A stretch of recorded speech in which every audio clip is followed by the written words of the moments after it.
Alexandrie.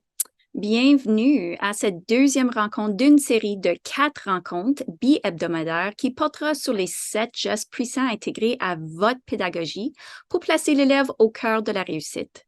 C'est vraiment le fun pour nous de vous voir participer d'un bout du pays à l'autre et même ailleurs au monde comme en Tunisie.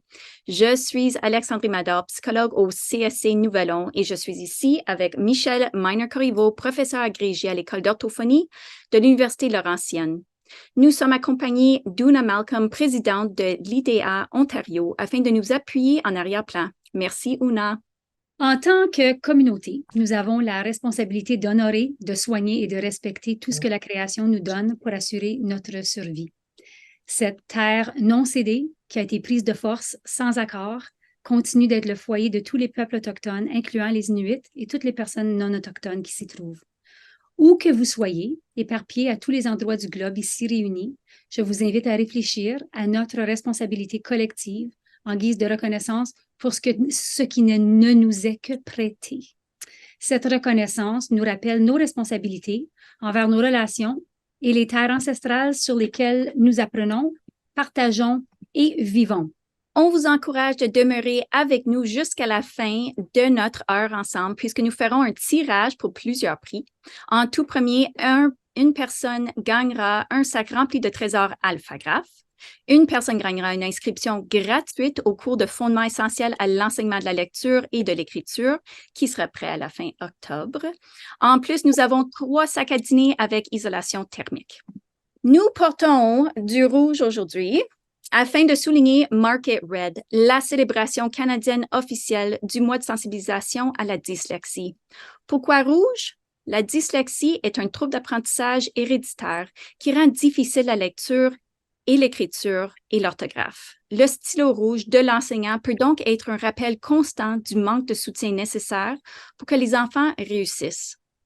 En octobre, la couleur rouge permet de sensibiliser le public à la prévalence de la dyslexie, ainsi qu'au travail à accomplir pour aider les 10 à 20 des jeunes atteints de dyslexie qui se sentent souvent frustrés et isolés.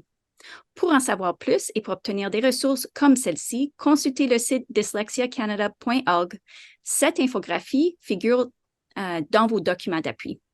Notre dernier webinaire a porté sur le premier geste puissant qui s'inscrit dans les 7 changements de paradigme qui révolutionneront vos pratiques et qui se traduiront en succès chez vos élèves. Aujourd'hui, nous en présenterons 2 autres. En premier, Michel vous présentera le deuxième geste qui porte sur l'enseignement systématique et explicite des correspondances graphème-phonème et des correspondances phonème-graphème. Je vous reviendrai pour présenter les stratégies de dépannage en lecture qui prêtent attention au code. Merci, Alex. Nous voici à notre deuxième geste puissant. Enseigner la conscience phonémique avec intention au lieu de l'enseigner au hasard sans réfléchir au code. Les langues sont dites opaques lorsqu'il existe plus d'une façon d'écrire le même son ou plus d'une façon de lire les mêmes lettres. En français, on compte 26 lettres qui représentent 36 sons qui peuvent être combinés de 130 différentes façons pour créer des graphèmes différents. En anglais, ces mêmes 26 lettres représentent 44 sons pouvant être combinés de 250 différentes façons. Puis il y a même des graphèmes qui sont parfois voisés et parfois pas, ce qui n'arrive pas en français. Un outil illustrant les similitudes de prononciation entre ces 2 langues a été créé pour vous dans Alphagraph et il figure dans vos documents d'appui. En tenant compte du sens, de l'étymologie et de la morphologie, plusieurs mots dans ces 2 langues ne sont pas aussi exceptionnels ou irréguliers qu'ils ne le laissent entendre. L'enseignement explicite implique donner des directives claires et précises pour enseigner les correspondances lettres-sons ou les CGP. Cette méthode mène à des résultats favorables pour tous les élèves. Archer et Hughes présentent 4 éléments principaux de l'enseignement explicite. Pendant le premier élément d'enseignement explicite, l'enseignant planifie le contenu essentiel et décompose en petites bouchées ces éléments pour qu'elles soient faciles et digérées pour les élèves. Faciles à digérer. En deuxième lieu, on a la conception des blocs de littératie qui se fait étape par étape et suit un processus de transfert progressif des responsabilités. Cette approche à 3 étapes peut être utilisée pour structurer une seule leçon en une journée ou s'étaler sur plusieurs jours en fonction de la complexité du concept et des besoins de vos élèves. Je le fais, l'élève observe, donc l'enseignant modélise ce qui sera attendu de l'élève. C'est la première étape de ce modèle. Nous le faisons ensemble. L'enseignement est dispensé de sorte que les élèves apprennent le concept. Tu le fais. L'enseignant observe et guide ses élèves vers la réussite. Il est très facile de passer directement de la modélisation, je le fais, aux exercices autonomes, tu le fais, mais résister à cette tentation. Faire des exercices pour se pratiquer en collaboration avec ses élèves est l'une des étapes les plus importantes de ce modèle. Les élèves ont besoin de nombreuses occasions de s'exercer avec une rétroaction de la part de leur enseignant. La troisième composante de l'enseignement explicite, c'est l'enseignement lui-même. L'enseignant dispense à un rythme soutenu tout en suivant les élèves et en leur fournissant une rétroaction sur leur production. Il faut leur donner de multiples occasions de réagir et de participer. Enfin, l'enseignant donne aux élèves des occasions de s'exercer de manière significative et ludique. Pour en apprendre davantage, cette ressource d'Anita Archer et Charles Hughes est un incontournable. L'enseignement systématique des CGP dépend d'une planification soignée de ce qui sera présenté et explicité aux élèves en suivant une progression séquentielle. On ne laisse pas le destin décider de ce qui sera enseigné à partir d'un livre qu'on a choisi ou qu'un élève choisit sans avoir réfléchi au code qu'il contient. Autrement, ce serait comme si vous construisiez un gâteau à étages sans inclure tous les étages. Donc, ne présumez rien, puis enseignez tout. Privilégiez alors la progression des apprentissages qui tient compte de la facilité à apprendre le code de la perspective de l'apprenant. Elle se trouve dans l'annexe A du programme cadre révisé du ministère de l'Éducation de l'Ontario. En plus d'une séquence claire de compétences systématiques, ce que ça signifie, c'est ça signifie une connexion logique entre les compétences. Ce que les élèves ont appris, ce qu'ils apprennent et ce qu'ils apprendront.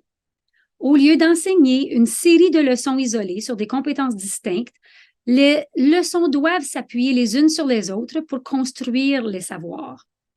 Ces outils permettent de bien étayer le contenu pour les élèves, car il est d'importance primordiale de bien sélectionner et planifier les mots. Ces fiches préparées par le gouvernement de l'Alberta ont assemblé les 300 mots les plus fréquents dans la langue écrite en présentant les mots dont l'orthographe est très stable d'abord, c'est-à-dire qu'il y a peu de façons de lire les mots autrement. Ce guide vous permet d'identifier les mots les plus faciles à orthographier ou les mieux réussis de la première à la 5e année.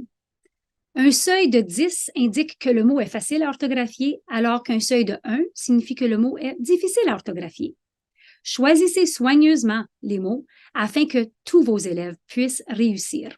Le document qui porte sur la stabilité orthographique présente les 500 mots les plus fréquents dans les textes, triés de façon différente, soit du plus facile à écrire au mot le plus difficile à écrire, soit du mot le plus fréquent au mot le moins fréquent, ou soit les mots sont triés en ordre alphabétique pour vous permettre de repérer ces mots plus facilement et de savoir s'ils sont faciles à écrire ou pas. Vous découvrirez plein d'autres trésors dans vos documents d'appui pour vous permettre de créer des listes de mots et faire des tris sur les mots pour préparer vos leçons d'enseignement explicite.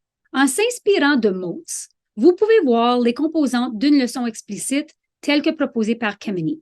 Vous pouvez modifier l'ordre de ces éléments. Des fois, il peut sembler utile de commencer par une période d'échauffement de ce qu'on entend, des sons, alors que d'autres fois, vous voudrez leur montrer le graphème écrit dans un mot en présentant l'objectif de la leçon en premier. Quoique vous êtes libre de modifier l'ordre, veillez à exploiter toutes les étapes pour l'enseignement explicite en réinvestissant le contenu abordé au fil de la journée ou même de la semaine en adoptant une approche cyclique de présentation des correspondances graphème-phonème. Vos documents d'appui contiennent des gabarits variées qui correspondront à vos styles et préférences différentes au niveau de la planification. Tous les gabarits contiennent les étapes essentielles à aborder lors de l'enseignement explicite. Un enseignement explicite, systématique et structuré est bénéfique pour tous, essentiel pour certains et nuisible à personne. Le tempo ou le rythme de présentation est important. Même les apprenants en difficulté profitent d'un tempo assez soutenu. Lent n'est pas forcément mieux. Il faut enseigner la base, réviser et revenir sur les concepts souvent. Suivez la progression alphagraphe et adoptez une approche cyclique en intégrant l'alphabet à des syllabes simples qui correspondent à ce que l'apprenant est en mesure de lire et d'écrire. En première année et jusqu'à la fin de la deuxième année, puis parfois même au-delà, surtout dans des contextes d'apprentissage linguistique minoritaire ou en immersion, il est utile de présenter entre une à une correspondance graphème-phonème et demi par semaine. Les règles lexicales et syntaxiques seront présentées en privilégiant toujours ce qui est simple avant de présenter ce qui est plus complexe. Maîtriser les accords sujet-verbe lors des tâches d'écriture viendra beaucoup plus tard pour certains concepts. Cette semaine, des cartes pour travailler la morphologie ont été partagées dans la boutique Réussir. La séquence d'enseignement des règles lexicales et syntaxiques fondées sur la recherche seront partagées dans les 2 prochaines sections en voie d'élaboration dans Alphagraph. Dans ces révisions des CGP enseignés, Kemeny inclut généralement un exercice visuel, un exercice de fusion et un exercice auditif, ce qui oblige les élèves à récupérer leurs compétences et à les appliquer. Dans la vidéo suivante, Michel Courville démontre cet exercice en 3 parties avec des élèves de 2e année en immersion française. N'oubliez pas qu'il s'agit du début de l'année et que les élèves n'ont donc pas autant eu d'entraînement. Donc, patientez 2 secondes, je dois m'assurer de partager l'audio de ma vidéo. Donc,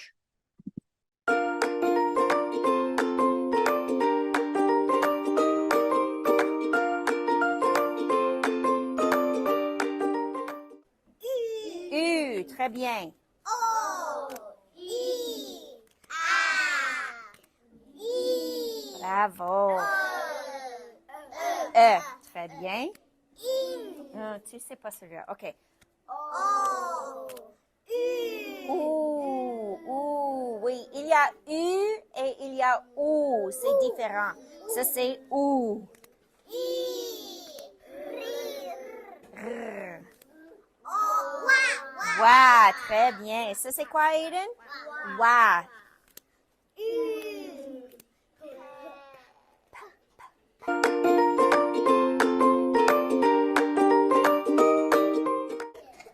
Ça, c'est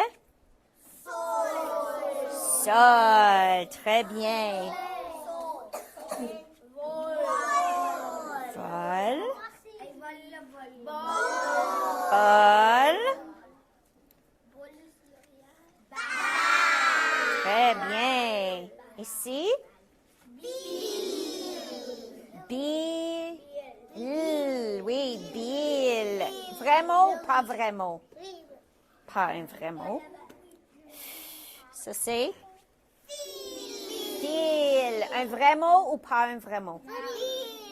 C'est un vrai mot.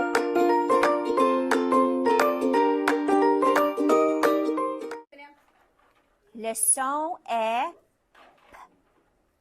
P. Très bien. Le son est L. Très bien. Et votre doigt magique? Le son est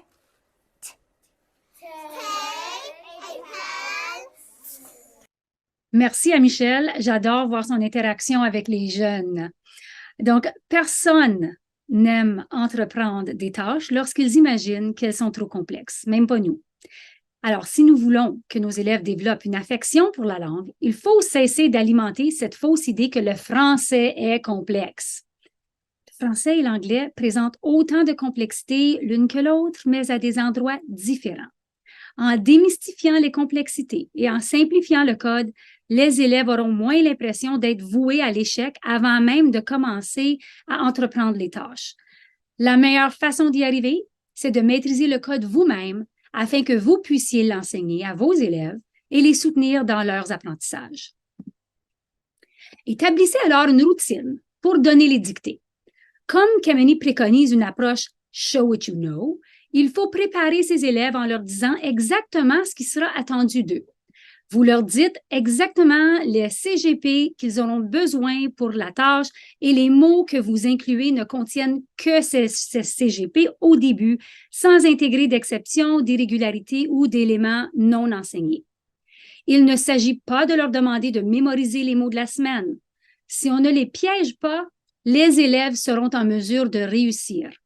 Des routines prévisibles et motivantes peuvent bien disposer les élèves à nous montrer ce qu'ils savent faire. Hey Alex! Hey, quoi? Hey Alex! Hey, quoi? Hey, quoi? Montre-moi comment tu écris ça. Ah oui? Montre-moi comment tu lis ça. OK. 1, 2, 3, 4. Montre-moi comment tu épelles ça. OK, je te montre. Donc voilà, on peut changer la directive, mais on va être spécifique. Une fois bien préparés, les élèves seront motivés par leur réussite et votre tâche sera rendue beaucoup plus facile. Soyez précis, adaptez cette chansonnette à vos tâches, puis on peut remplacer le verbe par ce que vous voulez faire. Vous avez un exemple devant vous de ce qu'on ferait pour écrire des mots ou des courtes phrases. Donc, il y a des activités qui se passent en salle de classe qui ont le seul et unique but d'engager l'élève à son apprentissage. C'est important. Kameni suggère d'utiliser des sacs de fermeture à éclair avec du gel pour les cheveux, pour tracer les lettres minuscules, car ce sont les lettres qu'ils verront et utiliseront le plus souvent lorsqu'ils liront et écriront.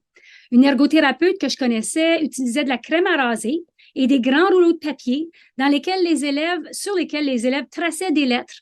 Donc, vous n'êtes limité que par votre imagination. Toutefois, toute activité multisensorielle n'est pas équivalente.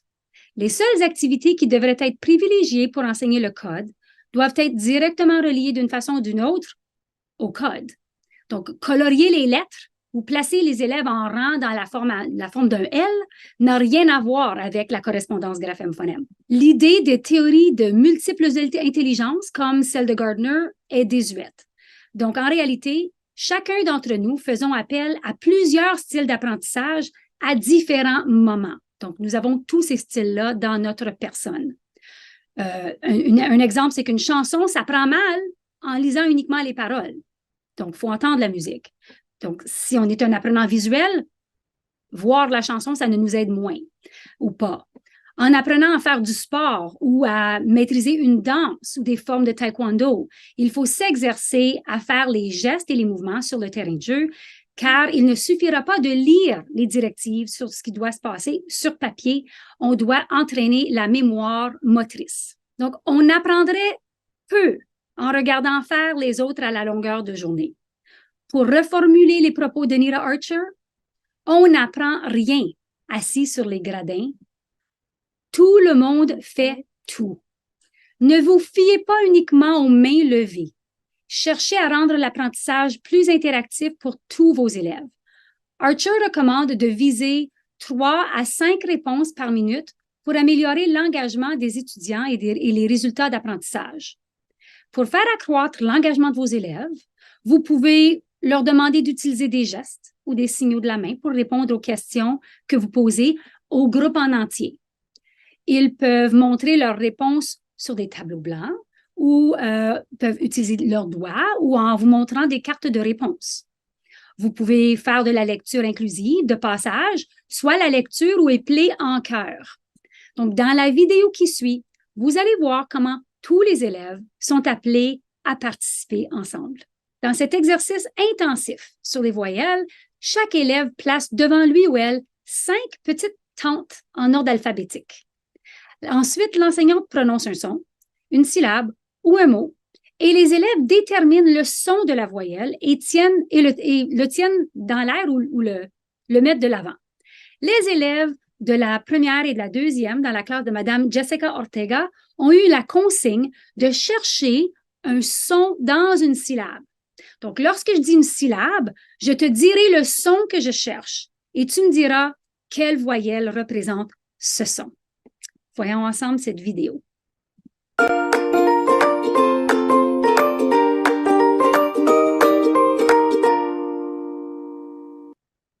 Son est D.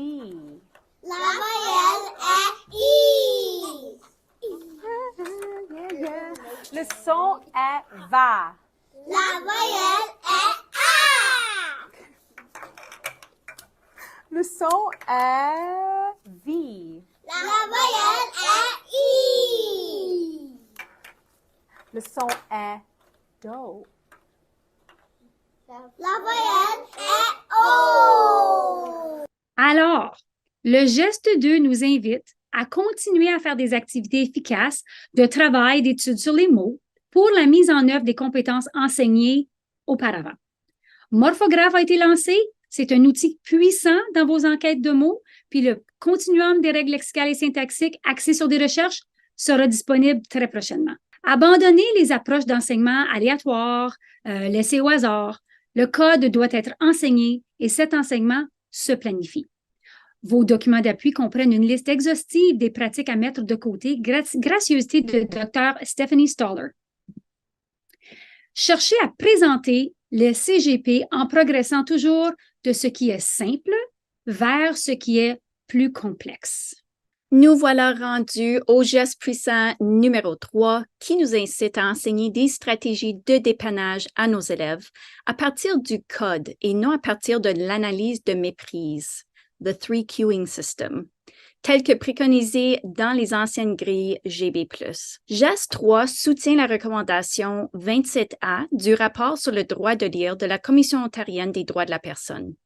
Éliminer toute référence aux indices, au système d'indices et aux stratégies de conjecture, c'est-à-dire arrêter d'encourager l'élève de deviner le mot à partir de l'image, à partir de la première lettre ou à partir de mots-clés dans le texte. Pour reprendre en français les mots de Mark Seidenberg, pour lire un mot, le meilleur indice, c'est le mot lui-même. On a beau exploiter les meilleures ressources, mais ce qui a le plus grand impact sur la réussite de l'élève, c'est l'effet enseignant.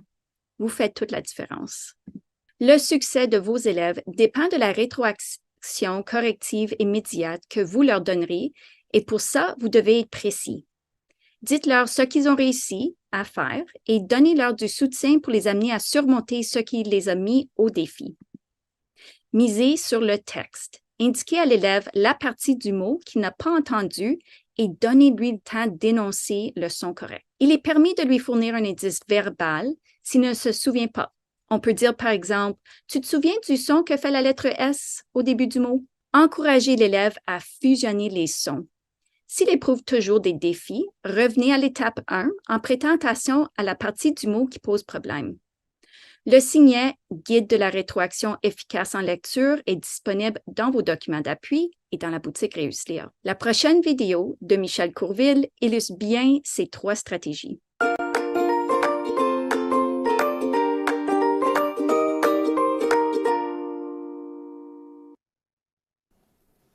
Samy est sur sa moto. La moto sert Encore? est Merci. répétée Lisa. et Ah, ça c'est quoi? a Oui, alors, essaie encore. a Rapide. Encore? rapide. Rapide. Tom est ami et Est-ce qu'on dit le S ici? Non, ce mot-là est spécial. Tom est ami de Sam. Regarde. A- Tu vois, ami. Samy, c'est ça. L'ami de Samy. Samy Celui-là, il est nouveau. Oui, AI ensemble fait est. Oui, tu vas voir ça prochain. Fait. Allô. Allô.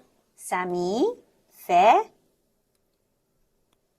Allô. Allô. C'est Pour développer les habiletés de décodage des élèves, les enseignants peuvent les encourager à suivre le mot du doigt en gardant les yeux sur le mot et les aider à segmenter des mots multisyllabiques plutôt que d'encourager les élèves à deviner.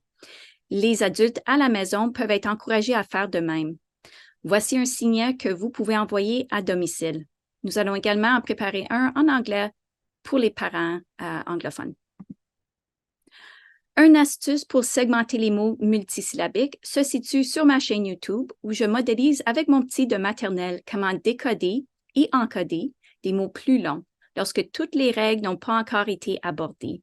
C'est même plus simple qu'en anglais. L'utilisation de tableaux de fusion permet aux élèves de concentrer leur attention sur les différentes parties des mots. Cette activité oblige les élèves à lire les mots isolément, ce qui est particulièrement utile pour ceux qui ont l'habitude de deviner. Au geste 1, un moyen très abordable de travailler la fusion à partir de matériel peu dispendieux a été présenté. On peut le télécharger dans la boutique Réussir. Vous pouvez acheter des planches à fusionner ou les fabriquer vous-même.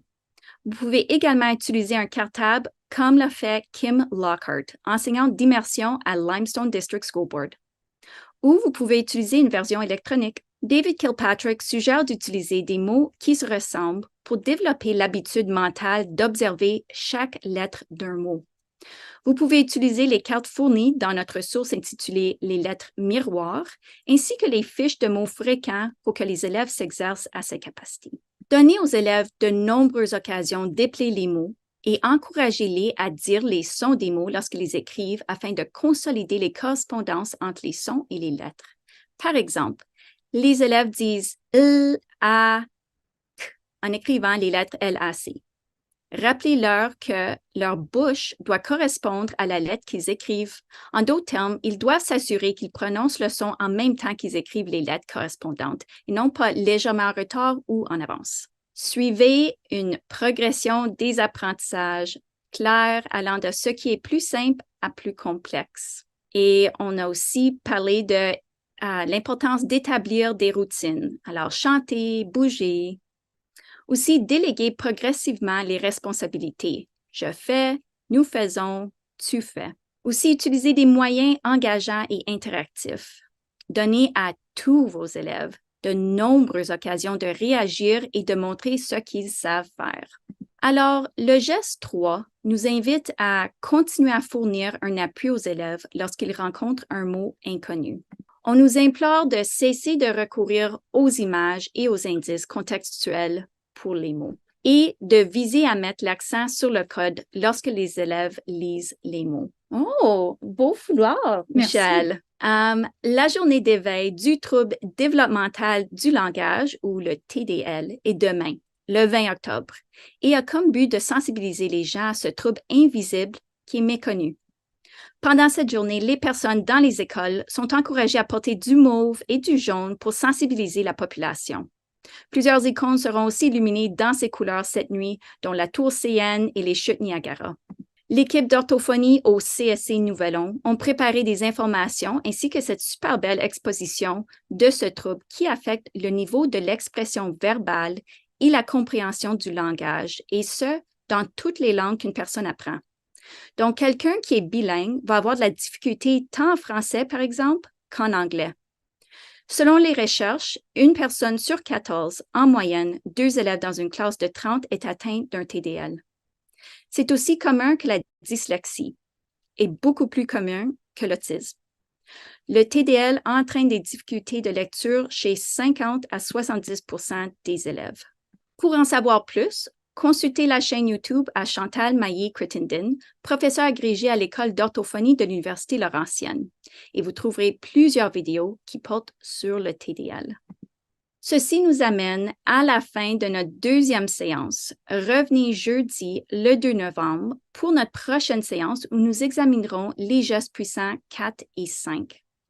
La session d'aujourd'hui a été enregistrée et sera disponible à partir de la chaîne YouTube d'Only quelque temps la semaine prochaine.